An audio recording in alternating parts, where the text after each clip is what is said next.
invocation by Counselor Sullivan, and I will lead us in the Pledge of Allegiance. So everyone who is able will please stand.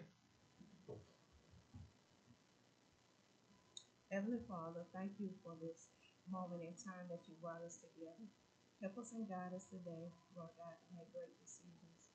We're grateful for you, oh Lord God. Continue to bless each and every one of us, our leaders, our city, towns, and governors and presidents. In Jesus' name we do pray.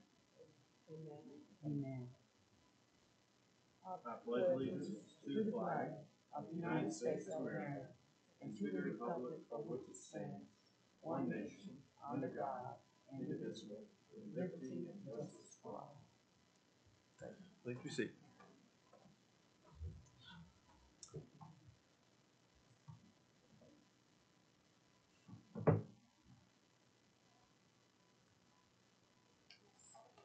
All right. We begin our meeting with a opportunity for public comment and participation. We have no one that has signed up to do that this morning, so we'll move on to the third item of the agenda, which is reports and communication. We'll begin with an update from Lawrence County Museum from Ms. Laura Clifford and Debbie Vaughn.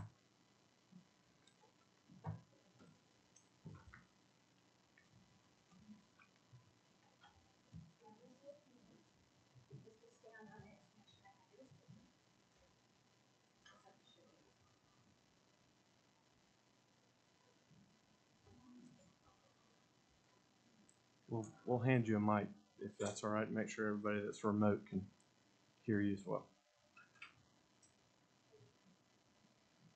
Hopefully.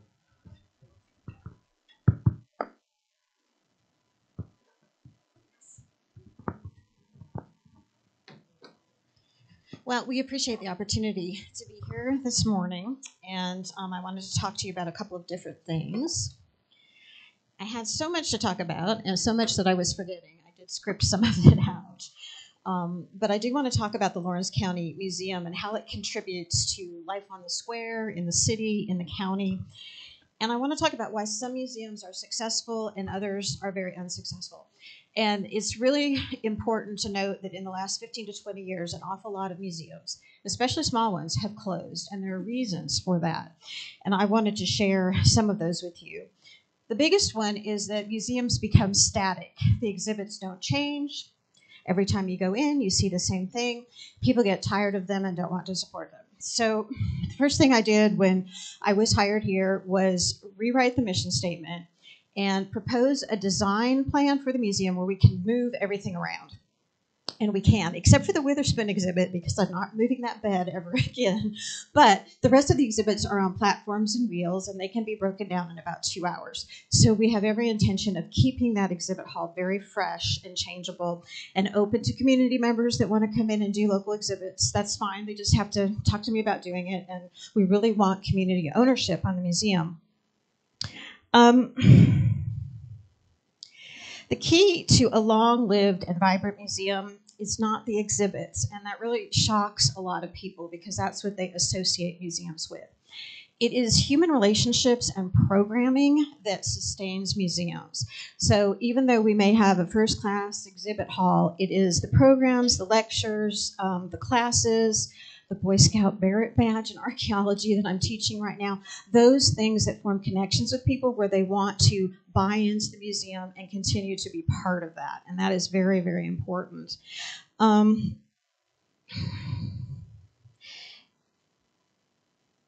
museum and history belong to everyone. And this is a really important part of my personal philosophy. I don't ever want to be involved in a museum that charges admission. And that is just my personal perspective on this. Everyone should have accessibility to the programs in the museum, and money should never be an impact to that. So here we have this museum, and we want to offer all of these wonderful things that we do, the Revolutionary War Lecture, the Archaeology Research Lab, all of these types of things to the public, but we also have to pay our bills. So the way I look at it is we've got really two separate things that we have to consider. One is that we have this very large old building that is quite beautiful at this point, but also requires that the electricity gets paid and the water and the maintenance and all of that kind of thing. So we have to look at ways to bring that money in. And we do a lot of different things. We go to the city of Lawrence, the county, the city of Clinton, private donors, utilities, a lot of different people contribute to the museum in whatever amounts that they can. Those are the kinds of income streams that we need to make sure that that building stays open, that we always have electricity. Our doors are open every day that we're supposed to be there, which right now is 5 days a week, and I'm trying to stick to that for accreditation. But that's one part of what we're looking at. A comment was made to me a couple of days ago about somebody just sort of offhandedly said, well, you can write a grant for that. And that's a really big misconception that I think people have. Grants don't pay bills, generally speaking. What grants work very, very well for, and we have pursued and gotten many since I started. So the community, and even at the state level with the Humanities Council and the Smithsonian exhibit, have been really supportive of the museum. That's my train of thought. Sorry. We have done that, but they are always for things like programming, exhibits, very specific, even equipment, things like that. That's what you write grants for. That's what you make those arguments for. So we have these two different things that we have to pay for. One is the physical building that we need to have the museum, and then everything else we can do grant writing and other fundraising for as well.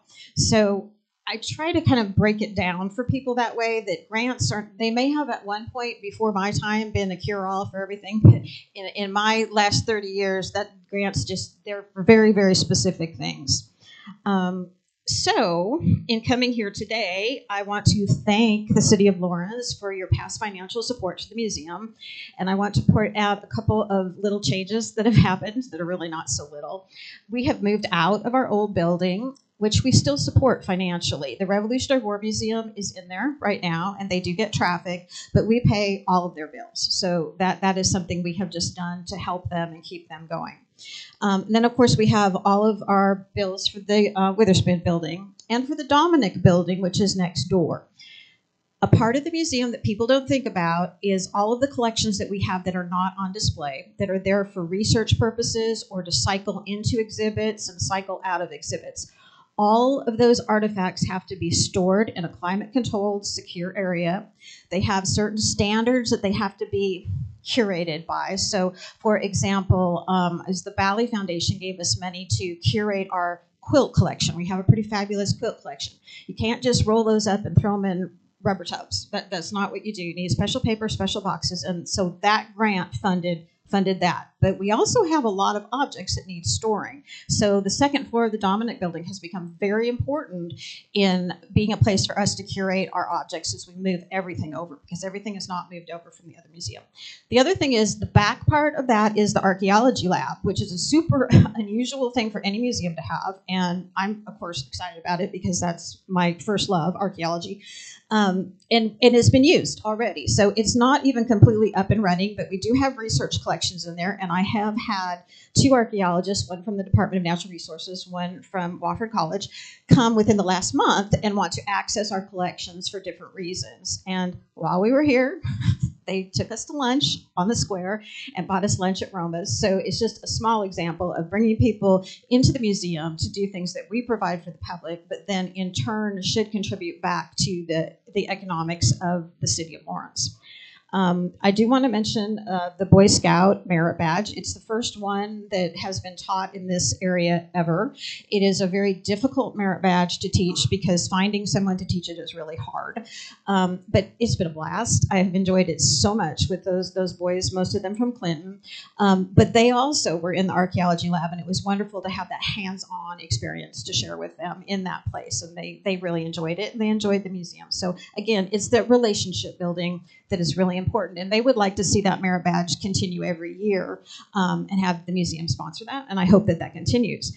But one of the other really important things that we do is curriculum-based. So this is a curriculum kit that was designed because of a grant that was written between the school district and the museum for summer school. And what I did was I picked certain objects.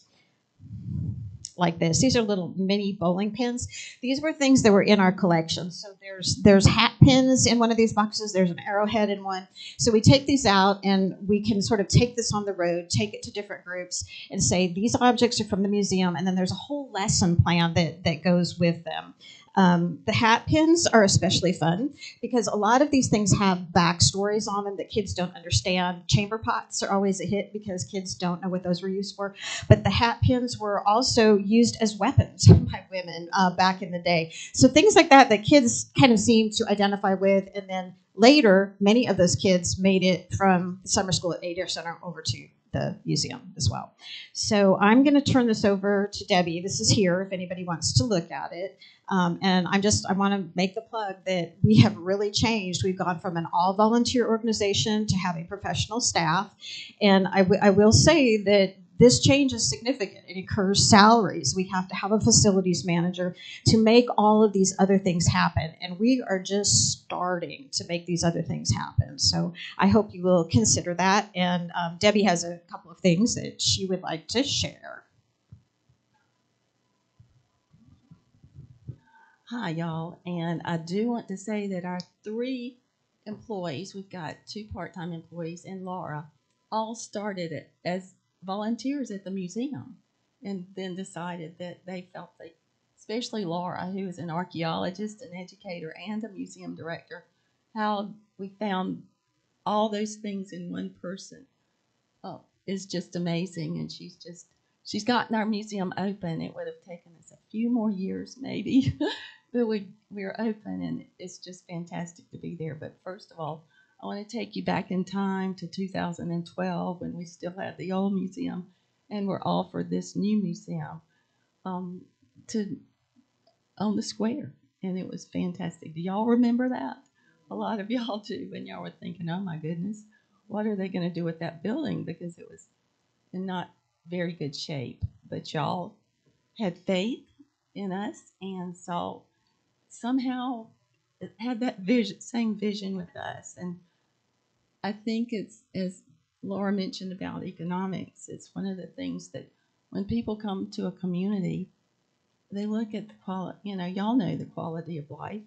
And if we've got a fantastic museum, that's what's happening right now. I don't know if y'all realize that, but we've already had people from 13 states come to the museum. One from California specifically to bring artifacts from her family from Lawrence County to the museum. She wanted to do something with them, but she couldn't figure it out until we opened the museum. And she knows that we've got professional guidance now and someone who actually knows how to catalog an item, which we thought we were doing, but we didn't.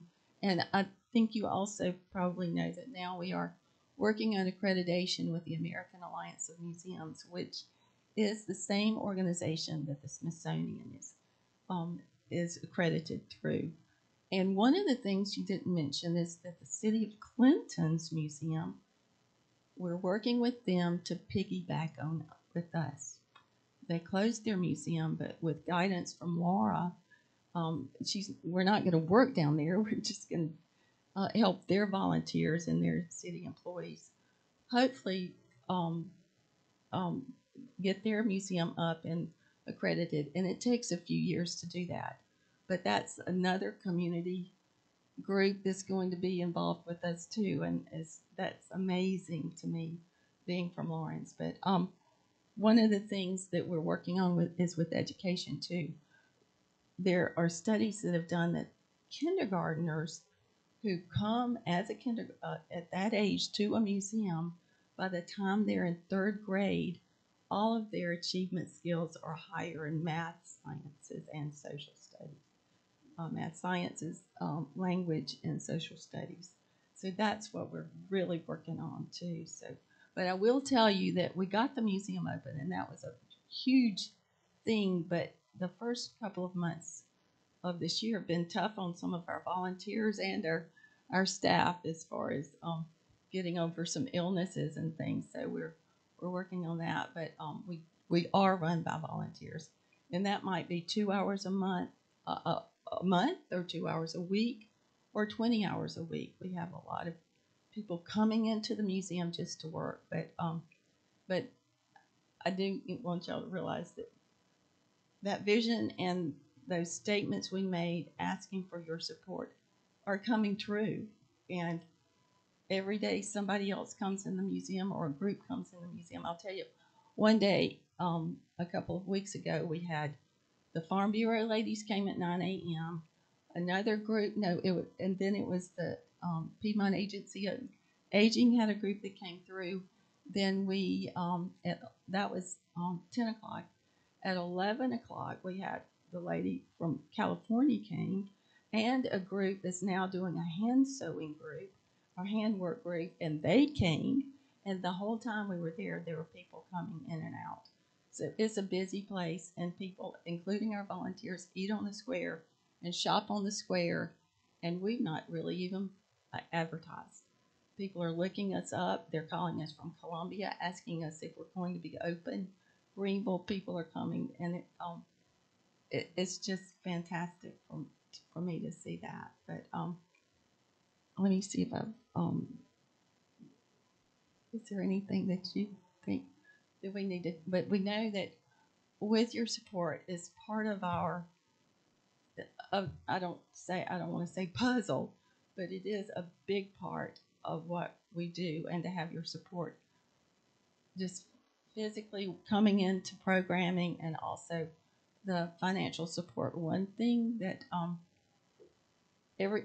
that we also know is that for every $1 in tax money that is invested in a museum, at least $5 comes back to the entity that gave those funds to us. And we do realize that it is our citizens' money that we're using, and we want to.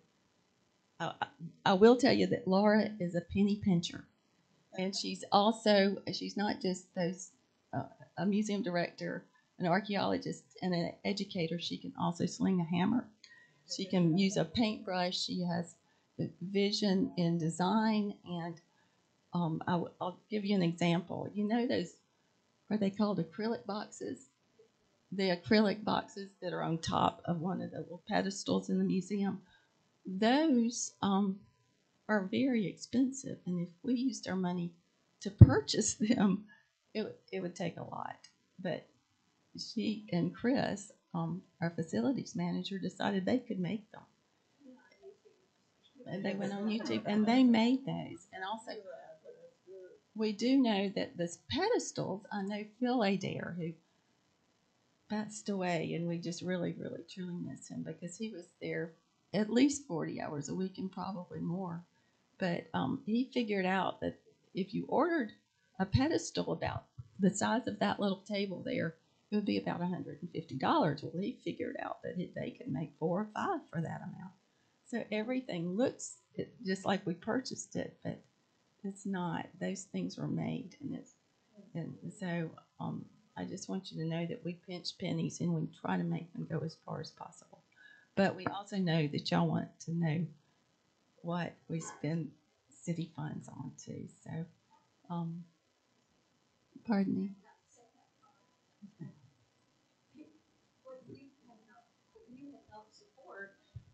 Especially during the last year and a half, have been the physical ability of us to stay open. What you donated to the museum last year covered 50% of our electric bill. So those are the kinds of things that we need to get really covered in a really solid way to continue growing the programming. So I thank you for that. Our patrons thank you for the light. But that is where the money went. And we of course have insurance and other payments that we need to make. So just please keep us in mind for that.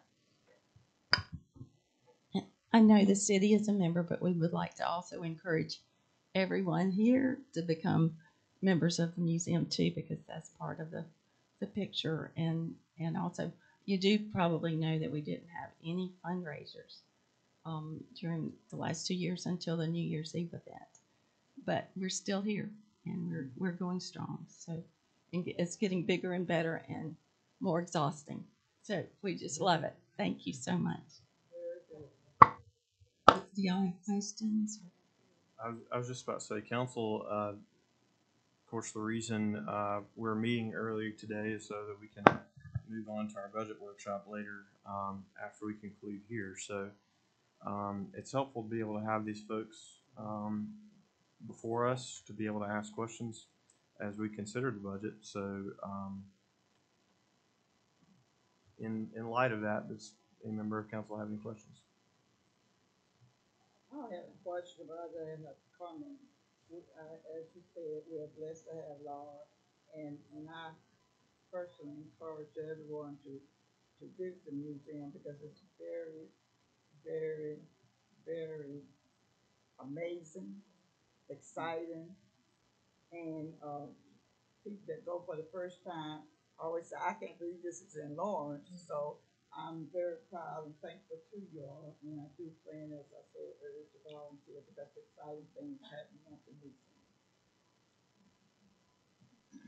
I concur, and I just want to also add that I appreciate the fact that you're being inclusive, thinking about all of the citizens here in our city. And that's exciting. I can't wait to see what is in the future. Glad to be able to support you. Got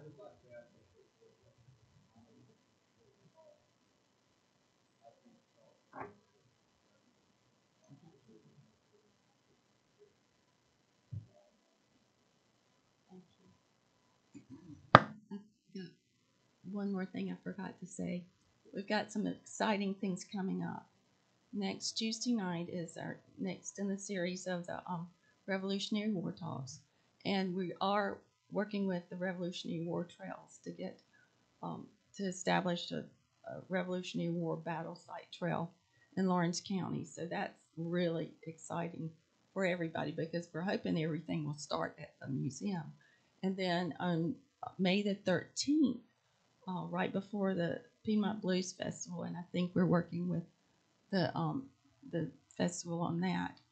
But on May the 13th, from 9 a.m. till 3 p.m., we've got a lady from the Morris Center for Low Country Heritage coming to do volunteer and docent training to prepare for the Smithsonian exhibit. And that's exciting. I mean, if somebody can come volunteer for 2 hours, like I said, a month or 2 hours a week, but we're going to really need volunteers during June, from June the 4th until the middle of July. That's when our Smithsonian exhibit's coming. And then May 21st, that's an exciting thing because we have a luncheon for all women of Lawrence County. And it's the prelude to the Smithsonian exhibit, Voices and Votes, Democracy in America. And that luncheon is at 11:30 on May the 21st. And two of our are you on there too, Alicia? Are you coming to the meetings? I couldn't remember if you were involved with the planning, but Miss Marion Miller and Cassandra Campbell are involved with the planning of this luncheon, and we're really excited about that. It's a $5 donation to attend, and then along with the Voices and Votes program or exhibit, we're going to vote on where those donations go in our community. So that's happening, and then of course the Smithsonian exhibit. I've got to tell you guys this. Chris and I went and did the training in Kingstree 2 weeks ago on how to accept this exhibit, how it comes in, and how to set it up. And it is truly one of the most amazing things I have ever seen. I've never, in all my years, been exposed to anything like this. It comes in these giant shipping crates on a tractor trailer, and everything is slotted in. It is numbered. It is labeled. There's 20 pages of directions. That's why we needed the training. And it came with these big maps that you put out on the floor to set it up. So if nothing else comes up today, please come and see that exhibit and bring children if you can, because it's a Smithsonian quality exhibit. It's got activities, it's got interactive components with video and computer games and all kinds of things. It is really, it's an honor to be hosting it. Thank you. Thank y'all so much. Thank you very much.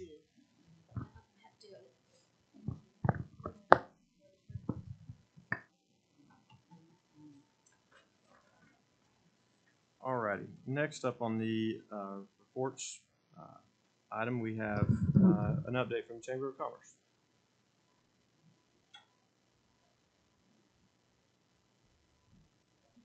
Good morning. Good morning. Thank you all for giving us a little bit of time this morning. So I am Amanda Munyon, President and CEO of the Lawrence County Chamber of Commerce. I believe that I have had the opportunity to meet all of you, and we just wanted to come this morning and kind of give you an update on some of the work the Chamber is doing and the different things that are going on in the community. And so we put this up here because I figured you didn't want to see my first slide the whole time, but I did put together a few pictures because, they say, what is it, a picture's worth a 1,000 words, and I certainly can show you a lot of smiling faces, if nothing else. So wanted to put this up there. But as I was putting together the information that I wanted to share with all of you, first of all, it's very challenging to choose just the certain things to tell you because we're doing so much across Lawrence County as a whole and just trying to focus on the city of Lawrence and the impact we're making here. And I really started thinking about the partnership that we share. And I am very thankful for that, first of all. It is tremendous that we are able to work with the city of Lawrence, and all of you, actually, maybe not directly, but in various ways, there's always a connection there, but also with Main Street Lawrence. So we are a very small staff. We were three full time, and I think you've all met Courtney, but I will let her speak in just a moment. But we are a 4 full-time staff at the Chamber of Commerce. So we're a small group making a huge impact, and very proud of the work that we do and are thankful for that. But we are governed by a 21-person board of directors. Chrissy Cofield currently serves and represents the city of Lawrence, and she will be rotating off the end of June, and Eric has agreed to come on to represent. So hopefully he will keep you all updated, but of course I'm happy to come speak anytime that you would give me that opportunity. And then Nathan is able to serve in various ways. And again, I'm not going to go down that list, but appreciate that service and again, the impact the partnership makes across the county. So one of the things that we do that I think is super important is support the small businesses. We work very closely with Main Street Lawrence, and they do a fantastic job here in the Main Street district. And again, that partnership is great, but we are here to support a lot of the businesses that reach outside of just that district in the downtown area. So we do a lot with the outside businesses, but also learn and work with Main Street organizations. So this is a new program that we just kicked off in January, and it's called the Brew. We just had it last week here at the museum. Thank you for allowing us to do that. And basically, this is an opportunity for a current business to speak and then hear from the community about ways they may be able to answer some problems or some issues or give some guidance. And it really is a great just networking, laid back conversation, idea sharing opportunity. So we did this in the city of Lawrence last week, but we're going to do it every other month at this point, and we will do it in Clinton next time, and then we'll come back to Lawrence again to make sure. And of course, we encourage everyone to come to both of the communities to share and be a part of this. We do business after hours on a regular basis. I know a lot of you attend those. Those are great networking opportunities. I had to share this picture because this is the Great Wall of China, or Chinese, a restaurant in Lawrence County, and he keeps all of his chamber membership decals every single year and puts them all up on his window. And so we went by and thanked him for being such a great supporter of the Chamber of Commerce. And then we always do our Shop Small Saturday event. We usually host it at the Chamber, but then we give out materials to Main Street Lawrence and encourage all the businesses to come by and pick up materials to support that holiday. And again, those are just a few of the highlights that I wanted to touch on. One of the things that I'm super proud of, this is all in the city of Lawrence. This is 9 ribbon cuttings that we hosted over the last, I believe it's since January 2021. And so we're very proud of that. There's a lot of really great businesses there. Some of it we celebrated new ownership. Some of it was new locations. So there's a lot of really great things that have happened over the last year that we will have the opportunity to celebrate and promote across the county. So we see this obviously as a celebration, but it also goes out to all the media and through our social media so that we can make sure that everyone's aware of what is going on and give them the opportunity to patronize these businesses. So one of the ways that we market these things is our Think Local Lawrence County. This is just one social media page. I believe we were up to 9 social media accounts in various areas through the chamber. So there's a lot that we're trying to promote and make sure that communication is out there. But we also understand that everyone communicates differently, which is one of the reasons it's important that I'm here today so that you all can get a taste of the many different things that we contribute to the city of Lawrence and the Chamber of Commerce. So this is our Think Local Lawrence County page, and I just wanted to point out quickly that in the last 28-ish days, our post engagement has increased 34%. Our page likes is 11, and I know that doesn't sound like a big number, but that was in 28 days, so we're very proud of that. This is certainly growing, but most importantly, the city of Lawrence is killing it because out of the page, 578 of the people are Lawrence residents. So thank you to the city of Lawrence for supporting our efforts so greatly. One of the other things I wanted to touch on are the small business grants. Now, this happened in 2020, but the reason that it's important today is because we're still learning from the information that we receive from these grants. I also am working on ways to fund a stronger small business empowerment program. It will be in partnership with Main Street Lawrence. And but to touch back on these grants, I apologize. We had 64 applicants. 33 grants were given out through a committee and a group that went through and evaluated all the different grants and to see who had received what, who had the most need. And so these are just some of the pictures. 20 of those grants were given out to Lawrence businesses. These are some of the fun, again, smiling faces. Everybody loves that. But the information that I was mentioning, through these grants, we did a survey. So in order for them to apply for the grants, they had to fill out a survey about their business. So it helped us gather information as we're planning workshops and trying to figure out how to support these businesses that make sure that they're more sustainable through the years. We were able to figure out where the weaknesses may be. So I'm going to highlight a couple of those things just because I think it's extremely interesting. 44% of the businesses that participated, which was 66 across the county, have been in business over 11 years. So obviously they're dedicated to being here in the community. It's very important that we support them and make sure that they are strong so they're able to stay here. They make us unique. They make us special. They employ our citizens, and so we certainly want to support them.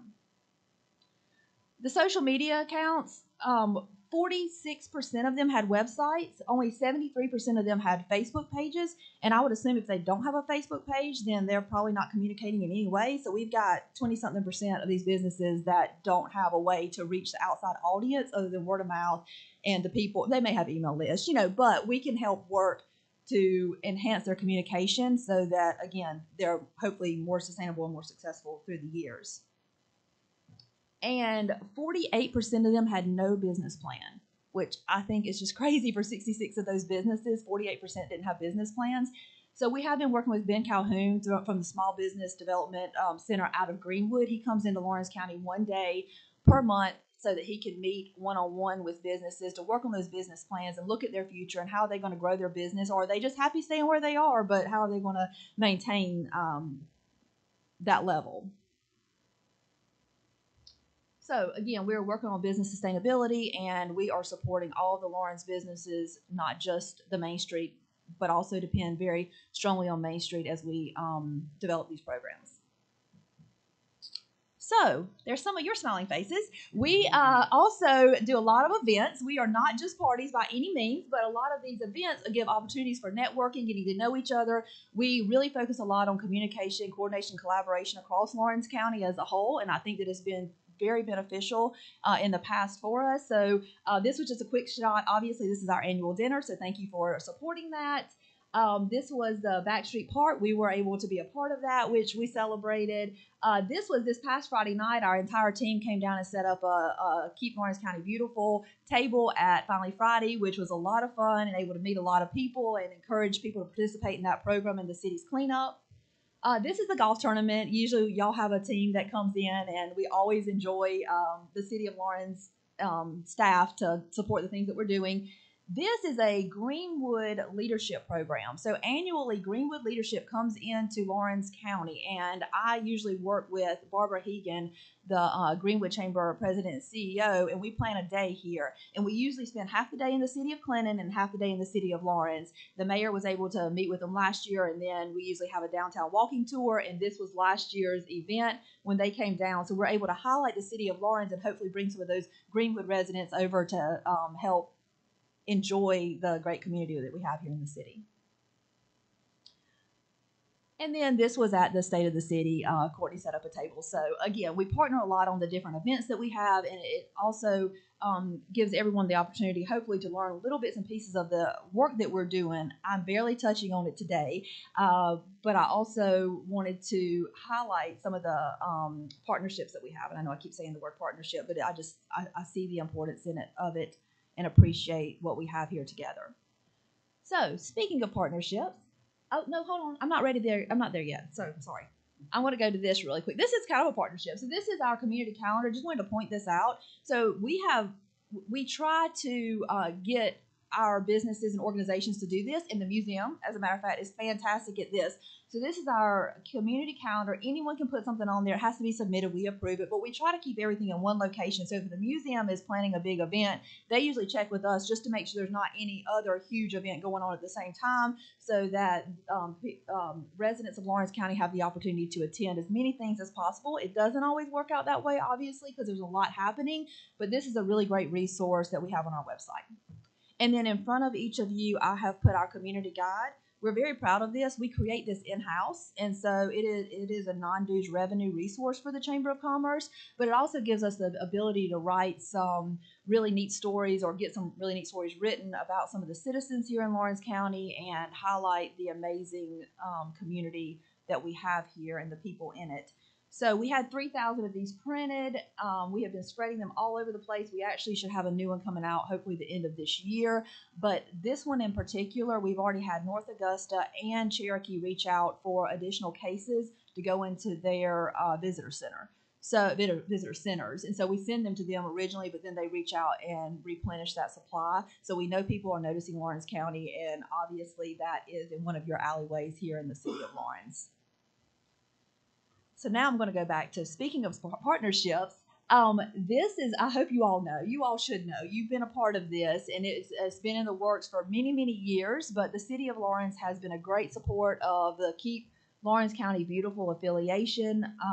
I am very, very proud of this. I'm very thankful for this. As we have been doing these partnerships, we pulled together a mayoral and county council chair roundtable, and that is part of where this came from, where all of the municipalities and county work together and have very similar ordinances. And then we were able to also put in place that Keep America Beautiful affiliate coordinator. And I'm going to now turn it over to her and just let her touch on a couple of things that she's been working on. I'll let you introduce. Good morning. I'm Courtney Stolnell. I am the new Keep Lawrence County Beautiful Affiliate Coordinator. I haven't even been in my job a full year, and we've had a lot of big things happening. We are working really hard to get not just our county cleaned up, but our city as well. And I honestly can say, I say this a lot to Amanda, this job was made for me. I love it. I'm very passionate about it. And so with y'all's support, I can continue to grow this program. The first I'm going to talk about is our education programs that we have going on. And with this being, I'm new to the job. I just recently had a child, so I was out on maternity leave, and I hit the ground running in December. And so in the education department, this past year, or just 2 months ago, we had team ecology. This year was our 9th year of team ecology. I had actually volunteered for this many years previous to this, but now that I get to be even bigger part of it, it's an honor. We impacted 567 third graders throughout our county, both District 55 and 56, by giving them hands-on environmental education. We are working hard to change the culture of our kids and educate them on the importance of a cleaner and greener community. Just from our pre-test, we got the pre-test in yesterday, actually. We just from the this was where I did Recycle Relay, and they grew 30% in their knowledge of recycling. I know when I say Mobius loop, a lot of people don't even know what that is, and so I get to tell the kids, you can go teach your parents. That's the recycling symbol. So just on that little section, they grew 30% from their pre-test and post-test. Next is the impact that we're making within our cities or in our communities. We continue to make partnerships and work on getting to the root of the problem, not just picking up litter, but how can we educate everybody and get our community to take pride in their community and keep it clean? And how can we change their mindset of why is it not okay to litter? So that's, and as well as supplying for community cleanups. Anybody that wants to do a cleanup, they can reach out to me and I will get them the supplies. And we've had a great amount of traffic throughout the chamber to pick up supplies, not just for the Earth Day event that we just had. They're in all through the week picking up. So it's definitely getting the word out, and I think we are making an impact. Next is our enforcement side. I know I have met with some of the city staff, including Brandon and Madison. We've spoke with how to get our code enforcement and how can we get these cleanups started and help these people learn, give these people the opportunity to clean up before we go giving them tickets. How can we work together? I know we've sat and worked with the county on how can we get open box trucks to get this event going throughout the year. So these are just a few of the projects that we've had going on. And like I said, with this being a new job, I look forward to growing with y'all's help and support. I think that's up to Amanda. So I have a couple of things really quick to add. I believe that this truck right here, we rode by and found it in the city park on Friday, I think, but I think CPW may have filled this up. I'm not sure. And if not, I'm sorry to call you out. But my point is just that the city of Lawrence really turned out this weekend and did a tremendous job cleaning up. So this was trash that was collected, and this truck was set there for that dump site. So we really do appreciate that. And I also wanted to mention team ecology. For those of you that are not familiar with that, Debbie was instrumental in creating that program years ago. But over 4,200 third graders in Lawrence County have been impacted by this program. It is done at Joe Adair Center each year, and the city of Lawrence is a sponsor of that. And the goal of it is to reach them young and teach them so that hopefully we will change any kind of idea or culture that it is okay to litter, because we all know that it is not. But unfortunately, in some of our homes, people don't necessarily see it that way. So this gets to the students, and like she said, hopefully they will pass that on to their parents. But we have been working on this for many years, and it is a program that has impacted, like I said, 4,200 third graders so far across Lawrence County. So I could go on. I have a lot more. That there's just so many great things. Just like the museum, we're all just working really hard, and there's a lot of good things happening. And again, it goes back to the partnership, and we are very, very thankful for that. So with that, I hope that I have given you at least a good overview of what the chamber work is and the amount of impact that we have here in the city of Lawrence. Does anyone have any questions for me? Or Courtney? She's still here. Yes. Okay, great, good. I'll take it. Great. Thank you all very much, and thank you for your time. And we do apologize for the elephants upstairs. All right. Next, we do have a report from Brandon Roberts, our building zoning administrator. Good morning, Mayor, Council, Mr. Eric, Ms. Leslie, excuse me. At a previous meeting, funds were set aside by Council for demolition and cleanup of dilapidated houses around the city. I reached out to Kerwin Tribble, who has some of the equipment and personnel necessary to perform this, and also Neil Roberts from the fire department, who has a knowledge in operating and servicing of heavy equipment. And together we come up with a plan to not only clean up a set number, set number of properties now, but to be able to continue to clean up properties well into the future. To accomplish this, we would like to use the funds to purchase a few items: a compact excavator, an equipment trailer for transportation, a roll-off truck, 3 roll-off containers, and then there would be other miscellaneous stuff like attachments and maybe asbestos abatement and things like that. This equipment would also be available for emergency operations. It'd be available for special projects and things throughout the city.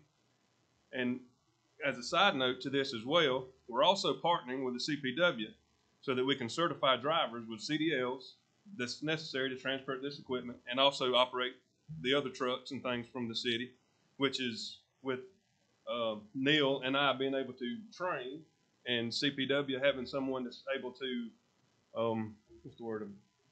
Yeah, to administer the test. I don't know if you know the value of CDL training. That's a huge value to commission and the city in itself right there.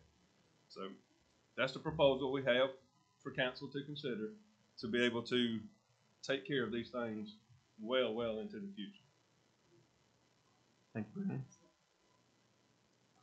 I appreciate that report.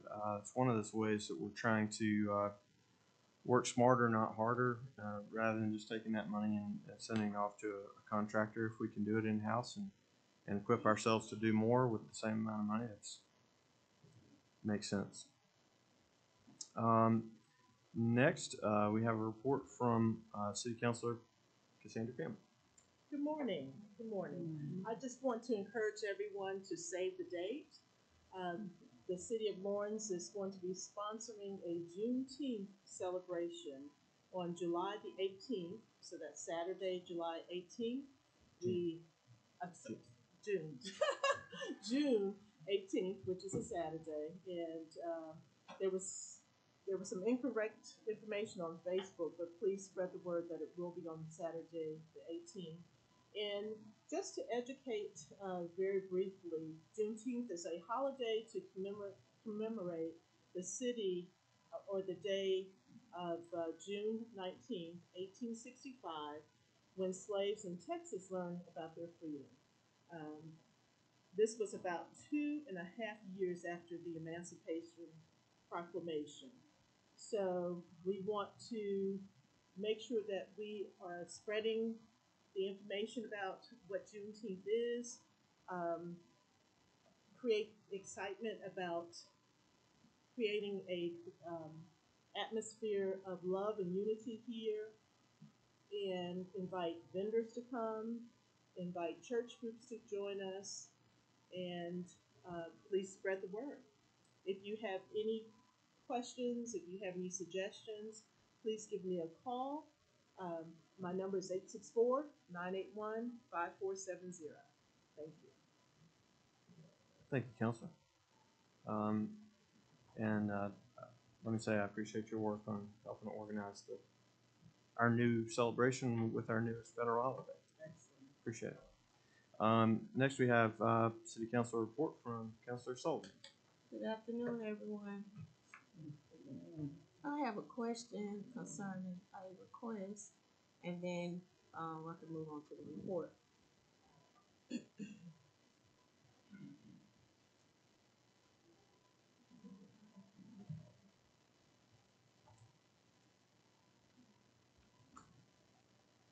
Bear with me. When I get my information.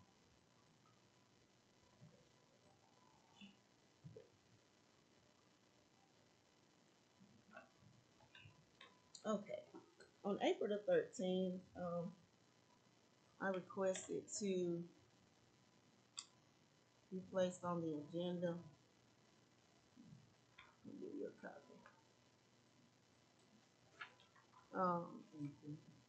Specifically to update line item. Let's see what's sorry. To update line item 20-1, section 20-1. And I am asking today the appropriate way to be placed on the agenda with a line item request. Councilor Sullivan, have you read your agenda for today? Oh, yes, sir. Yeah. Do you notice section 4 under new business? Section 4.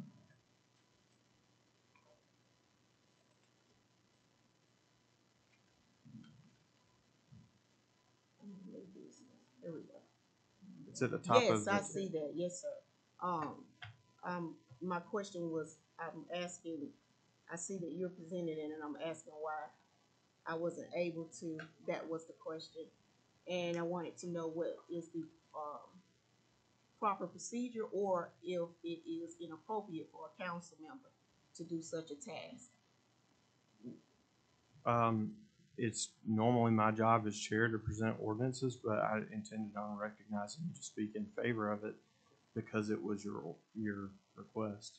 Okay, and the reason why I ask is, just going over things thoroughly. In case in the future, if you would ever go back, when I request line items, I would like for it to be on the agenda. That way, if it's appropriate and if it's okay with mayor and council, and because a lot of times some personnel use this for research, and in case of a time that a council member will not be there on the next meeting date to support what was stated in the minutes, it would be listed on the agenda. So that's why it's such a. Counselor, we've already addressed this. We addressed this at our previous meeting. Yes. You requested to be on the agenda. You are on the agenda.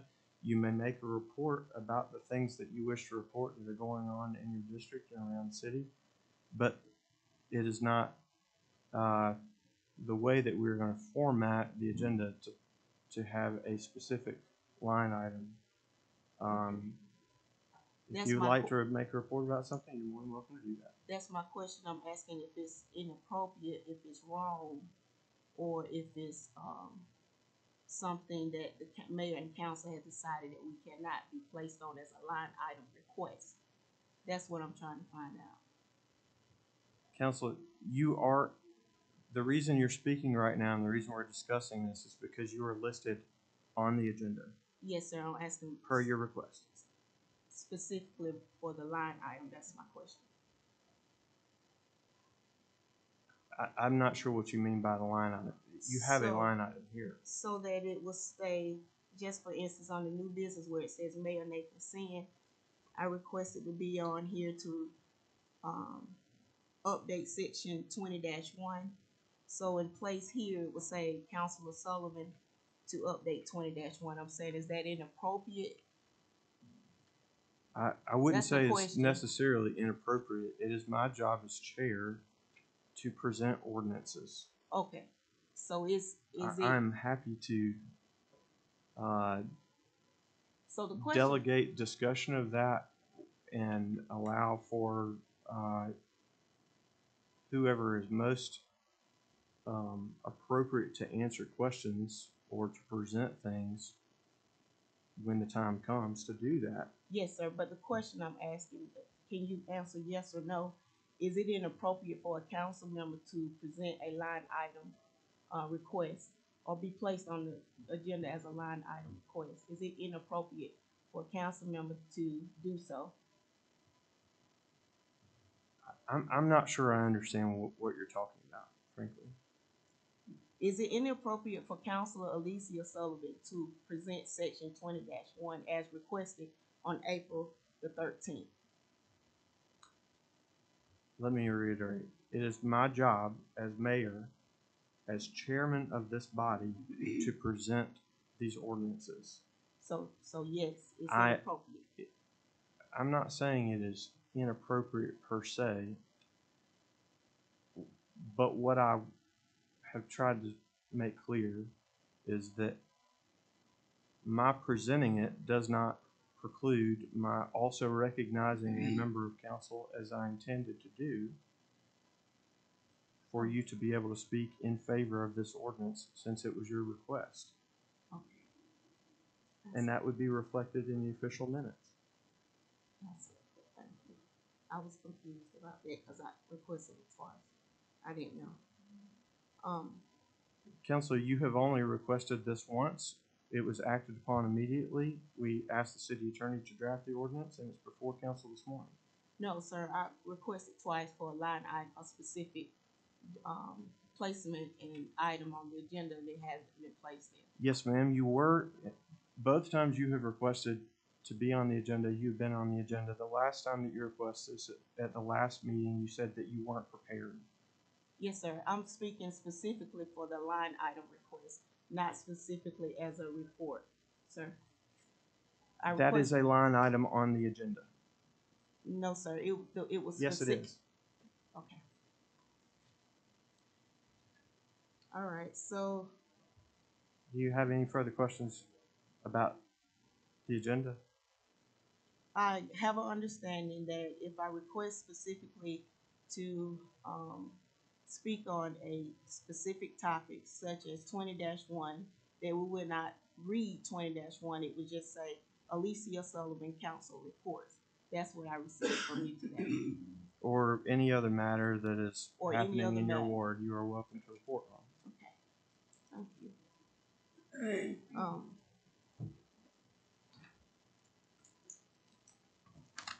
So in that report, my request I was gonna speak about, that is the Juneteenth policy that we have, that we do not have, regarding the fireworks. We spoke about it, I requested and spoke about it last year, and it basically is updating an ordinance that will allow fireworks during June 18th or 19th during the holiday this year. So moving on, the next report is that District 2, we've been working on committees, organizing committees, and also beautification projects.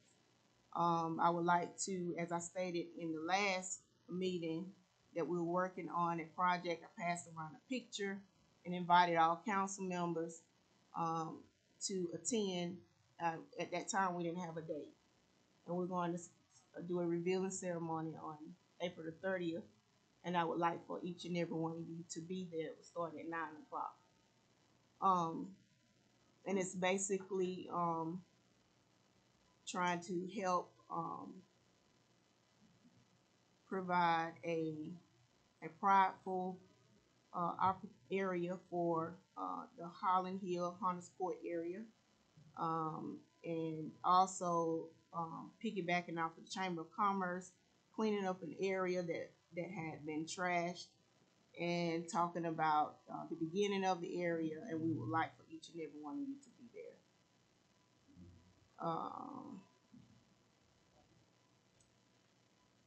That's all I have for council reports at this time.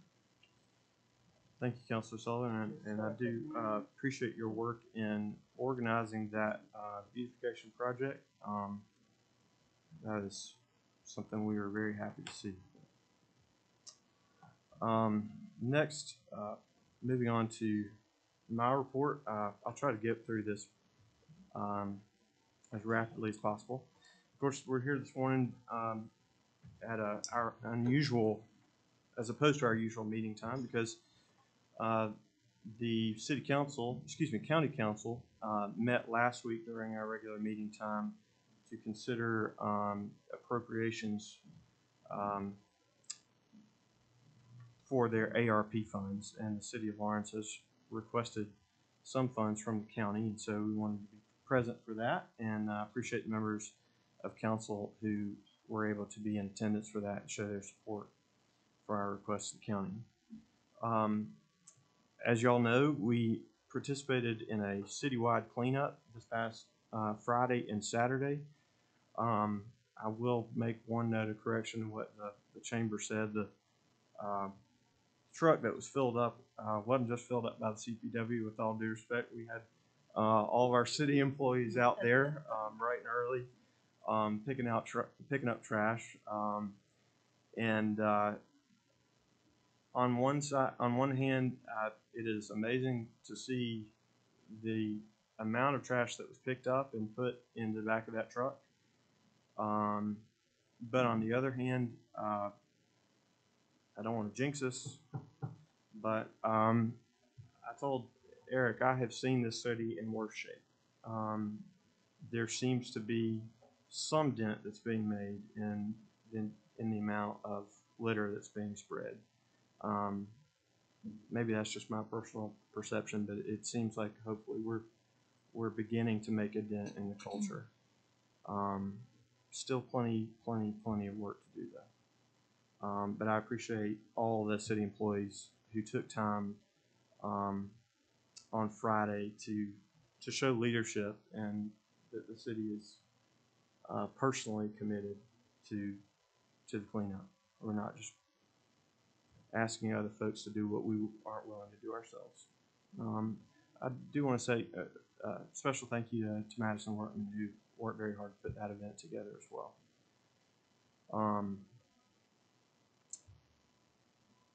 By way of segue from our request to the county, I do want to give you an update on the municipal building expansion that we've discussed.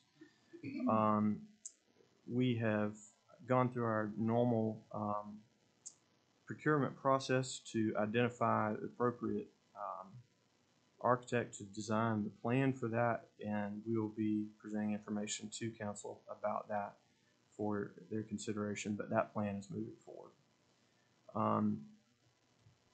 Unfortunately, the amount that we discussed at the beginning of this process versus the amount that things seem to be costing now don't quite match up. And so we have asked for some contributions from the county to make up for the difference between those original estimates and the rising cost due largely to inflation. But we haven't limited our request to simply that. We've also reached out to our representation in Columbia to see whether or not we can get some support from Columbia at this time. I will say that the House of Representatives has passed an initial version of the budget, which seems to keep a lot of the requested funds in the budget. That would be very helpful to us. On the other hand, the Senate has drafted a form of the budget which is now under consideration, which eliminates not only some of those projects that the city of Lawrence would be working on, but projects all over the state of South Carolina. And so my latest update from Columbia indicates that this will be sort of a difficult, drawn-out summer as the House and Senate hammer out a budget. We may be operating as a state under a continuing resolution, depending on how that turns out. But we're continuing to make sure that our elected representatives in Columbia know the importance of these priorities to the city of Lawrence. One of the projects that was funded by the capital sales tax funds that were approved last November is our splash pad.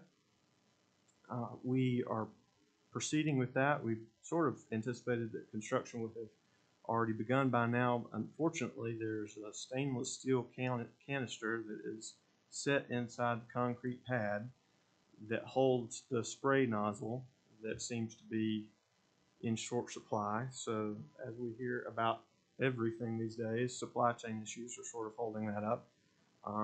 But the city administrator and I will be speaking with the outfit that's building the splash pad to gently urge them in the right direction.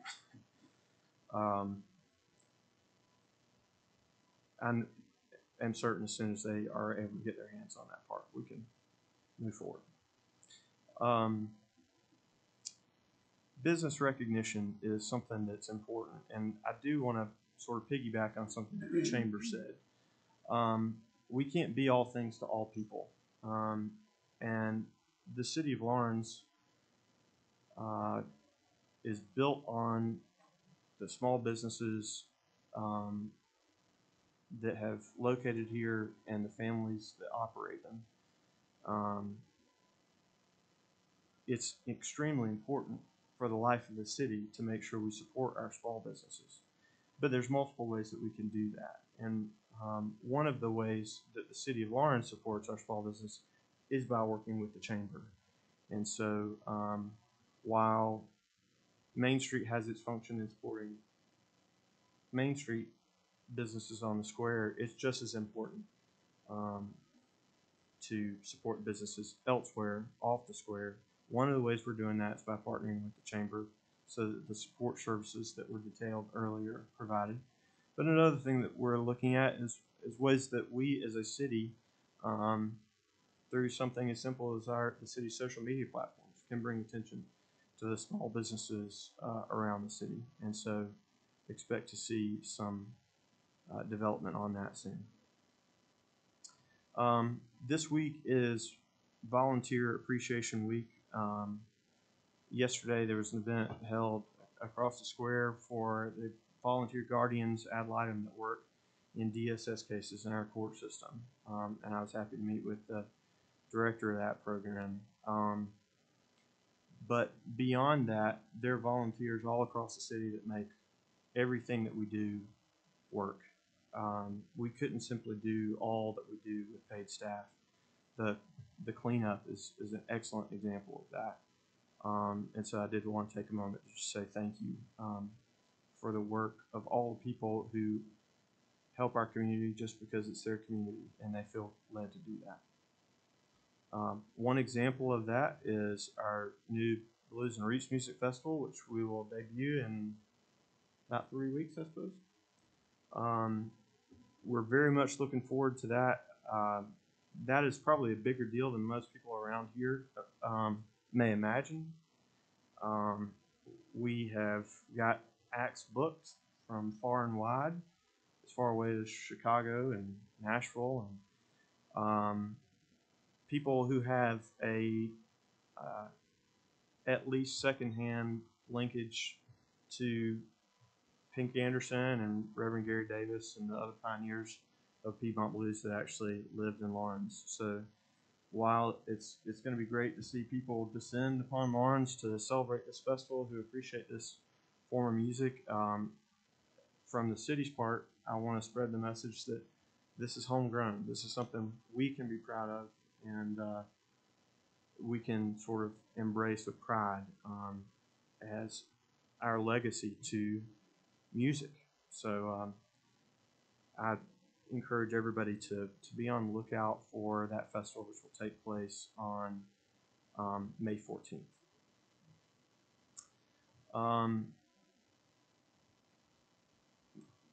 Ms. Sullivan, I'm sorry I won't be able to attend the April 30th meeting or unveiling of your marker. I would have gladly been there.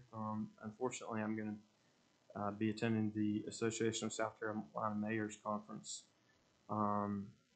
where I serve on that board, and we'll be working together with other mayors across the state to address some of these issues that we're dealing with the legislature, but also to have a good exchange of ideas about things that we can do to address some of the issues here in Lawrence. So it certainly is an honor to serve on that board, and I think it says something about where we are in Lawrence that that we are offered a seat at that table. As Amanda pointed out with the chamber, to have Greenwood leadership come to Lawrence last year when I met with them, several of them talked about how jealous they were at some of the things that we had here. I think it would be surprising to many of us to hear, excuse me, that Greenwood was jealous of us. But we certainly have a lot to be proud of as a community. That's all I have to report at this time. We'll discuss some other matters in executive session, but I appreciate council's attention to all of these reports, and we'll put some of that information in our pocket as we go forward to the budget workshop this afternoon. Alrighty, moving on to the next item on the agenda is our consent agenda, which is approval of the agenda for today and minutes of our last meeting. Do I hear a motion? Second motion. We have a motion and a second. All those in favor, any discussion? Hearing none, all those in favor, please indicate saying aye. Aye. Aye. Any opposed, no. And consent agenda is approved. We have no old business, so moving on to the first item of new business, so we can let our colleagues at the chamber get back to work. We want to introduce Resolution 22-04-01, which is recognizing the Commission of Public Works for its 100 years, first 100 years serving the city of Lawrence. Because it is fairly short, I will read the ordinance in its entirety, if you'll bear with me. Whereas the City of Lawrence whereas the Lawrence CPW, the Commission was established by the South Carolina General Assembly during 1922, pursuant to Statute at Large number 470, Civil Code of 1912. And whereas the Commission now celebrates its 100th anniversary, and whereas the Commission since its inception has progressively and systematically provided the Lawrence community with electricity, natural gas, water, and sanitary sewer service, and whereas the Commission continues to provide incalculable public utility services to its consumers, whereas the entire Lawrence community has grown, benefited, prospered due to the pragmatic nature of the Commission's staff and leadership. Now therefore be it resolved that the City of Lawrence, South Carolina does hereby recognize the Lawrence Commission of Public Works for delivering reliable and neighborly utility services to its consumers and the Lawrence community for 100 years, and may the next 100 years be as prodigious for all. That is the resolution before council. Do I hear a motion? So moved to accept the motion. Ordinance 220401. We have a motion from Councilor Miller and a second from Councilor Bolt. Is there any discussion?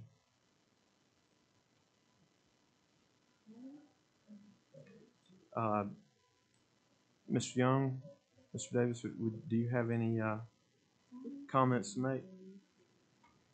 Not to put you on the spot. Thank you, Mayor and members of council. It's a very great honor for us to be here today to witness this. And I think it's been said many times before. I think just in my 22 years at CPW, I think we have the best relationship with the city of Lawrence we've ever had. I mean, I think some of you have been on the council for a long time, and there were some years there when it got a little got out of whack a little bit, but I think that we right now have the best relationship that we've ever had, and we look forward to working even more closely with the city, accomplishing city goals, helps us accomplish our goals. So I think our two paths are very parallel, and we will do everything we can to make sure it stays that way. Thank you. Thank you. Thank you, Mr. Young. I would have agreed with you until last Friday when you beat us in kickball. Now the war is on. No, just kidding. No, we exactly. But seriously, I know that it was a pleasure to be invited to speak at your meeting this month on the 11th, celebrating your 100th anniversary. I stood in the shoes of my predecessor, who met with the commission at their first meeting, and so that was a special moment for me. I really do appreciate the invitation, but we wanted to return the favor and do our part to recognize our partners. So, if there's no further discussion, I'll call the question. All those in favor of approval of resolution number 22-0401, please indicate saying aye. Any opposed, no. And the resolution is approved. Thank you, Mr. Young. Mr. Davis.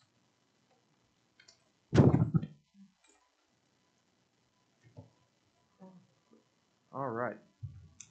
Moving on to the next item of new business, we have a second resolution here. This is a little bit of housekeeping. To designate a representative to act as our representative and agent for the purposes of reporting and administering funds under the American Rescue Plan Act of 2021. That resolution is before you as Resolution 22-04-02. Do I hear a motion?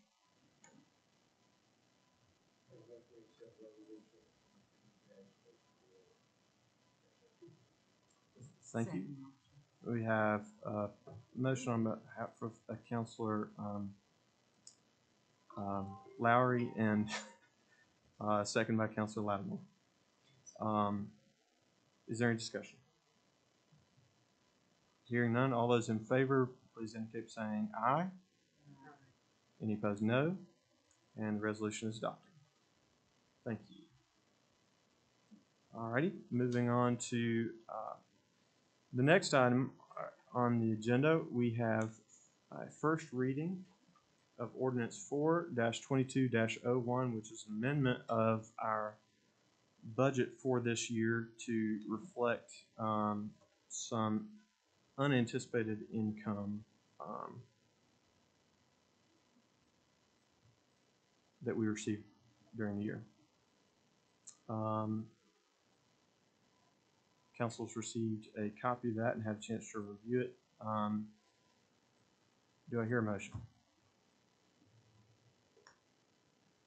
My question is, first reading of ordinance. Second. We have a motion from Councilor Lowry and a second from, I believe, Councilor Campbell's hair under the wire. All right. Any discussion? This is the sale of property. This would be both sale of property and making sure we properly include the ARP funds we received. Property and Yep. All right. Any further discussion? Which property? The sale of the Ridge property. All righty. Any further discussion? Hearing none, I will call the question. All those in favor of adoption of Ordinance 4-22-01 on first reading, please indicate by saying aye. Aye. Any opposed, no. And the measure passed unanimously. Thank you. Moving on to the next item is first reading of Ordinance 4-22-04, which is an amendment to Section 20-1A regarding the sale and discharge of fireworks. This ordinance, as I indicated earlier, was prepared at the request of Councilor Sullivan, and at this time I'd like to recognize her for any comments she would have regarding the details or reason for this ordinance. Oh no. So this ordinance gonna allow us to pop firecrackers during this holiday. It's on there. In June 19th. All righty. Do I hear a motion concerning the ordinance? I move that we accept 4-22-04. We have a motion. Motion from Councilor Miller and a second from Councilor Lattimore. Is there any discussion? So for clarity, you foresee people using fireworks on that Sunday on June 19th? Yes, sir. Just on their own personal property? Is that the vision you have? It's not a vision. It's just allowing them to pop firecrackers on that holiday, just as we do on other New Year's and 4th of July. We can't pop them for June 19th because it wasn't in law for the city of Lawrence. And so the dates were maybe 10 days before New Year's, I think, and 10 years before the 4th of July. 10 days. So I don't see in here exactly what day it will start and stop. It's at June 13th through June the 19th. Okay, so maybe that'll be. So yeah, that'll be the days that by law we'll be able to pop firecrackers if someone desires to do so. Does that make sense? We always, the city has, I know we have limitations of when we have the right to play with fireworks. Now, we already had that for certain things already, but now we're getting some, I know one year holiday, Juneteenth, and like July and New Year's, they've already been doing that. Yes, Councilor. So the July 4th and New Year's holiday holidays would be unaffected. This is simply adding additional language to the existing ordinance that would allow for June 13th through 19th. One of the things that we were discussing as a committee as the planning committee, looking at the city's celebration of this new holiday, is that when the founders of our nation got together and they were deciding how July 4th would be celebrated, there were some folks that said it should be a day of solemn remembrance and that we should sit around and sort of deeply contemplate the meaning of the revolution. And there were others that opted for more of a party or celebration. As it happens, it was a South Carolinian by the name of Drayton who suggested that fireworks be used. And I think to everyone's delight these days, fireworks went out. Well, I won't say everyone's, but fireworks went out. And so we're essentially faced with a new federal holiday that we've never celebrated in a more formal way before. I've done proclamations on behalf of the city, but since this was made a holiday by Congress this past year, we're sort of starting from scratch. So when Councilor Sullivan requested to make this change, I thought that would seem like an appropriate thing to bring before council and have council consider amending the ordinance. Councilor, I'll say for my part, I'm a bit on the fence with this, and that's simply because I tend to hear from folks that on July 4th and New Year's who have trouble with their animals and who have or are veterans and others who suffer from PTSD, for whom fireworks can be distressing. So while I wouldn't advocate doing away with the fireworks we have, I guess my only hesitation is, do we add more in a way that adds another opportunity to distress folks? On the other hand, the whole point of the holiday itself is to recognize freedom and the equality that comes with it, and to celebrate one kind of freedom in one way and not another seems to run against the grain of the whole purpose. So I do have a question regarding the vendors that sell fireworks. Well, I guess they would know that since it's a holiday, it's appropriate for them to sell them during this time now, or is that something you would send a memo out where they would know that they can set up and sell fireworks in the city of Lawrence during that time? I would presume because we're having two public readings, if they want to sell fireworks, it'd be on them to set up shop. I would be concerned, my concern is that we just make the public aware of why this new ordinance is being brought forth.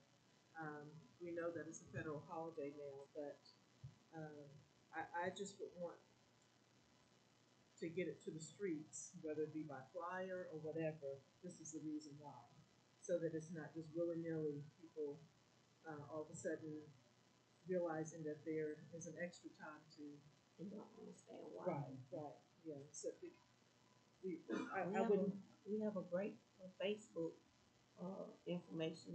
communication tool that Ms. Sin could advise someone to place their information on and get it out. Education process to the people, because this is a federal holiday. right. They've been granted with us as a new federal holiday, and people are really not educated as to Juneteenth. because, several people still asking, what is Juneteenth, why we celebrate, so this is an education time, as far as Facebook and by word of mouth, really, people need to be informed, educated to this point, rather than just a holiday. Any discussion on this end?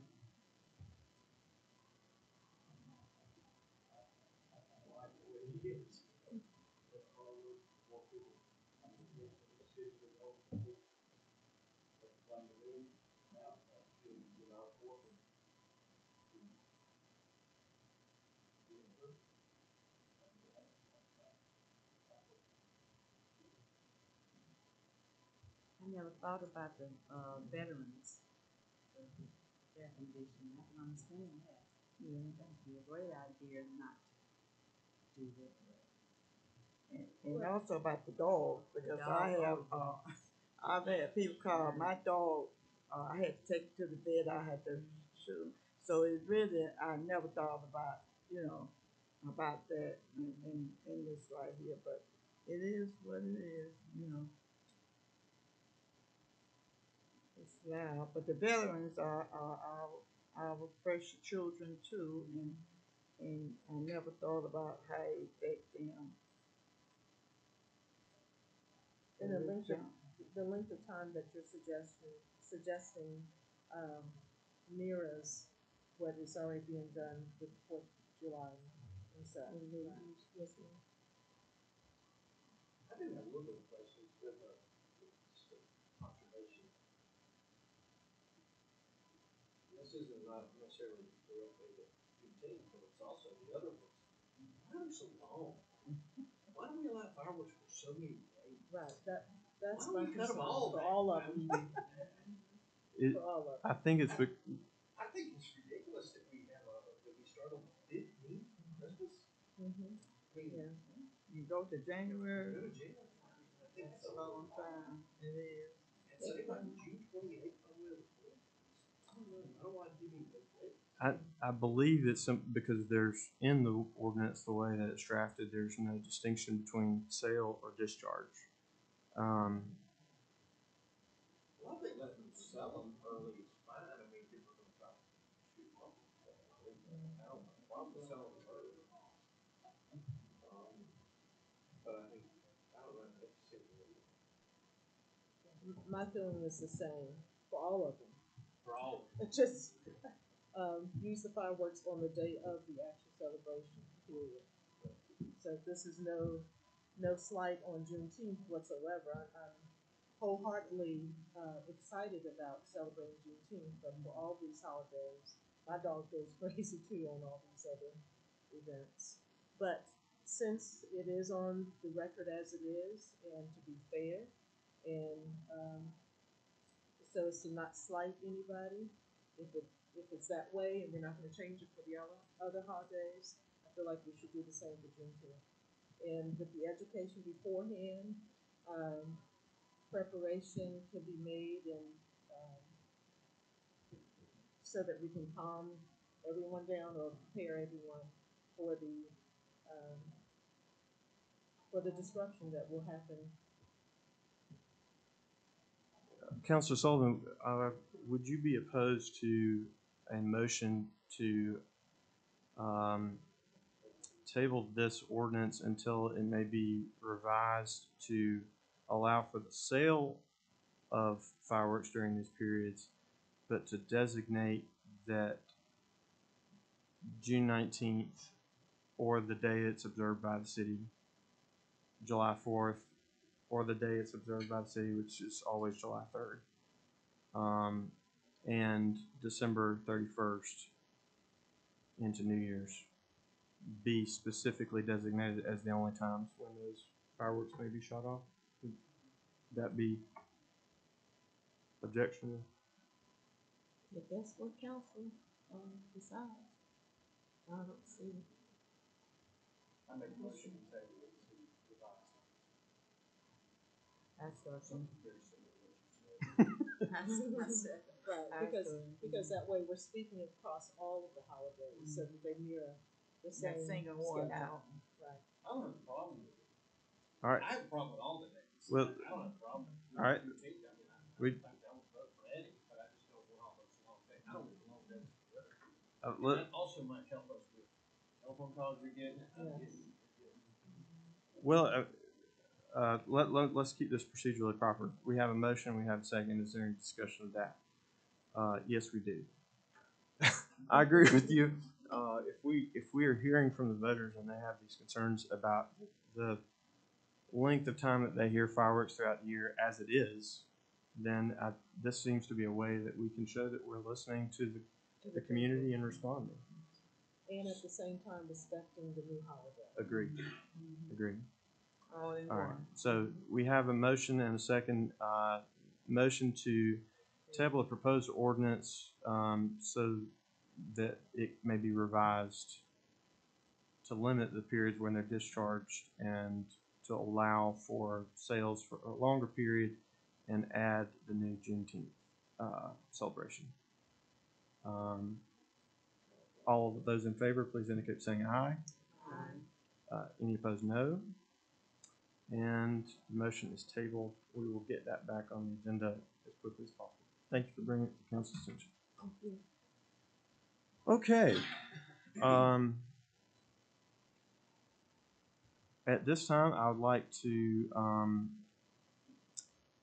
go into executive session to discuss negotiations that are incident to some proposed contractual arrangements, employment of employee, and a proposed.